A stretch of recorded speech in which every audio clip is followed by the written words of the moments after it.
men halebe şatehu, kim koyununu kendisi sağarsa. Sonra ve rakka kamisahu, ve gömleğini yamarsa ve hasafe na'lehu, pabucunu dikerse, tamir ederse ve vakele hadimehu, hizmetçisiyle oturur yemek yemeye tenezzül buyurursa, yerse ve hamele min sukuhi, çarşısından da aldığı erzakı, yükünü kendisi taşıyıverirse kendisi, fakat beri'e minel kibri, kibirden beri olmuş olur.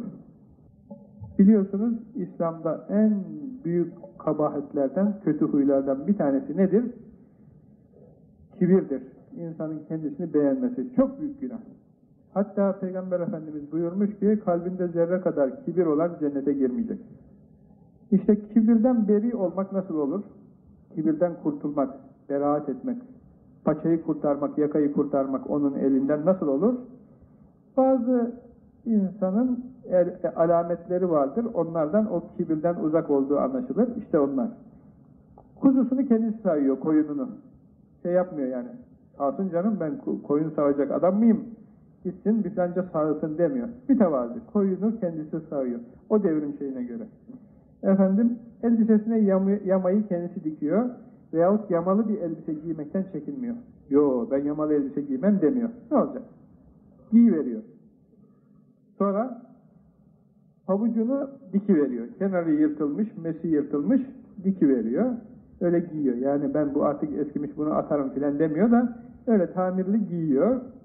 Sonra ve vakele hadimehu, hizmetçisiyle beraber oturuyor. Gel sen de otur. Beraber yiyelim. Efendiler hizmetçisiyle beraber oturur mu? O gitsin mutfakta orada yesin. Burası efendilere masa filan denir ya. Yani başka batıda şeyde filan adet öyle. Öyle yapmıyor. Gel bakalım, beraber oturuyor, yiyor. Ve çarşıdan filesine gıdasını doldurup getirdiği zaman kendisi getiriyor. İşte bunlar tevazu alametidir. Kibirli olmama alametidir. Böyle yapan kibirden beri olmuş olur diyor Peygamber Efendimiz. Tabi biz kendi bugünkü halimizle şey yaparsak buna benzer başka şeylerden belli olur kibirli olmadığımız. Giyinişimizden, kuşanışımızdan, söylediğimiz sözler vesaireden anlaşılır. Allahu Teala Hazretleri bizi kibirden beri eylesin. Sevdiği güzel huylarla muttasıf eylesin. Gafletten kurtarsın.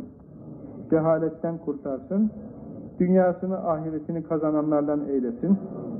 Ahiretini dünyasına satanlardan eylemesin. Yolunda daim zikrinde kaim eylesin. Fatiha-i Şerife